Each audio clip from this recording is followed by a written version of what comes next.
श्री शिवाय नमस्तुभ्यम महाराज।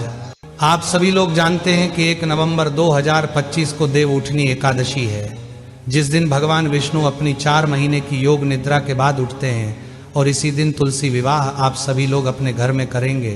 पर तुलसी विवाह की सही विधि आप लोगों को शायद नहीं मालूम होगी।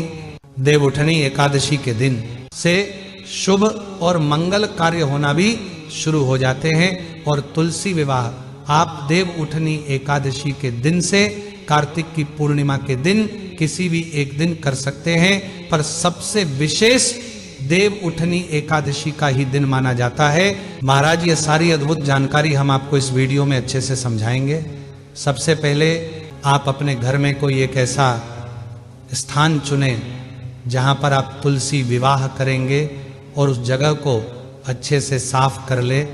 महाराज अब वहां पर एक चौकी रख ले और तुलसी जी का जो पौधा आपके घर में है उसे भी वहां पर लाकर रखें और वहां पर एक रंगोली भी याद से बना ले।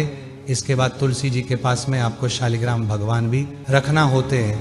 अगर आपके पास शालिग्राम भगवान है तो उन्हें भी विराजित कर ले, अन्यथा आप एक विष्णु जी की कोई फोटो या तस्वीर लेकर उसे चौकी पर पीला कपड़ा बिछाकर रख ले। महाराज अब थोड़े से सफेद तिल का आसान देकर आप कलश की स्थापना करेंगे, क्योंकि एकादशी के दिन चावल का प्रयोग नहीं किया जाता है। कलश में जल, सुपारी, सिक्का, हल्दी, तिल और फूल आप डाल देना और ऊपर से आम के पत्ते सजाकर नारियल रख देना। इसके बाद आप लोग गणेश जी की स्थापना करेंगे। यहाँ पर आपकी पूजन की तैयारी पूरी हो जाती है और अब हम लोग भगवान से हाथ जोड़कर प्रार्थना करेंगे कि आज हम आपका विवाह कराने वाले हैं, तो हमसे कोई गलती हो तो उसके लिए आप हमें क्षमा करें। महाराज अब सबसे पहले एक लोटे में जल लेकर हम सभी भगवानों पर थोड़ा सा जल छिड़क देंगे शुद्धिकरण के लिए। इसके बाद आप एक देसी गाय का घी का दीपक जलाकर भगवान के सामने रख देंगे।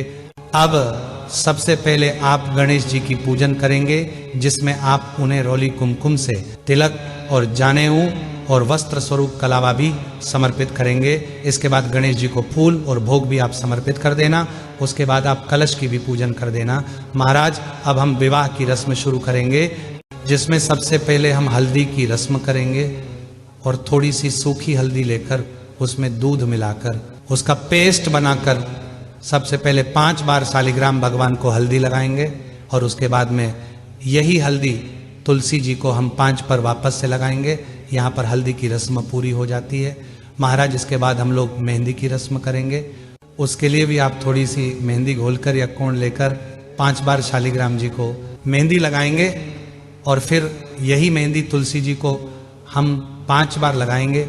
महाराज इसके बाद में हम शालिग्राम जी को चंदन से तिलक करेंगे और तुलसी जी को रोली कुंकू से तिलक करेंगे। अब थोड़ी सी सफेद तिल शालिग्राम जी को हम चढ़ा देंगे और इस दिन चावल का प्रयोग ना करें, क्योंकि देवउठनी का दिन रहेगा। महाराज जब शालिग्राम जी को जानेऊ और कलवा आप चढ़ाएं और तुलसी जी को चुनरी उड़ाएं। महाराज अब हम वरमाला की रस्म करेंगे, जिसमें सबसे पहले हम तुलसी जी को एक फूलों की माला छुआकर शालिग्राम भगवान को पहना देंगे। इसके बाद दूसरी माला शालिग्राम भगवान को छुआकर तुलसी जी को आप पहना देंगे। अब आप तुलसी जी को 16 श्रृंगार की जो सामग्री होती है वह चढ़ाएं। अब हम लोग गठ जोड़े की रस्म करेंगे। इसके लिए हमें एक पीला कपड़ा लेना होगा। आप इस पीले कपड़े में सुपारी और सिक्का रख सकते हैं और ये कपड़ा आप शालिग्राम जी को उड़ाकर तुलसी जी की चुनरी से इसको बांध देना। महाराज इसके बाद हम फेरे की रस्म करेंगे। इसके लिए कोई पुरुष शालिग्राम जी को उठाकर तुलसी जी की परिक्रमा कर सकता है, अन्यथा आप एक नारियल लें और उसे शालिग्राम और तुलसी जी के ऊपर से 7 बार घुमा दें और आप जैसे भी फेरे कराते हैं वह 7 फेरे आप लोग करा लें। महाराज इसके बाद हम सिंदूर दान करेंगे।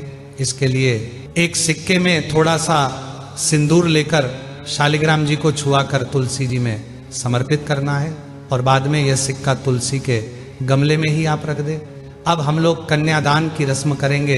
इसके लिए हम अपने पास में कुछ पैसे रखेंगे, फूल और थोड़ा सा जल अपने सीधे हाथ की हथेली में लेंगे और संकल्प करेंगे कि आज मैं अपनी श्रद्धा से तुलसी जी और शालिग्राम जी का विवाह संपन्न कर रहे हैं और ये पैसे शालिग्राम भगवान के पास में आप रख देंगे। इसी के साथ में देव उठानी एकादशी के दिन पूजा में गन्ने जरूर चढ़ाए जाते हैं या गन्ने की झोपड़ी जैसी जरूर बनाई जाती है। इसके बाद तुलसी जी और शालिग्राम जी को जो भी आप दान में देना चाहते, जैसे साड़ी, कपड़े, बर्तन दान कर देना है महाराज। इसके बाद में हम भगवान को भोग समर्पित करेंगे और भगवान विष्णु को जो भी भोग लगाए उसमें तुलसी जी जरूर रखें। इसके बाद में इस दिन फल भी आप जरूर चढ़ाएं, उसमें सिंगाड़े जरूर होने चाहिए। उसके बाद आप 1 लोटा जल भगवान के पास में रख देंगे और उसके बाद में आप तुलसी विवाह की कथा सुनेंगे और हाथ में तिल और फूल लेकर ही कथा सुनेंगे। फिर ये तिल और फूल आप लोग जल की लोटे में चढ़ा देंगे। महाराज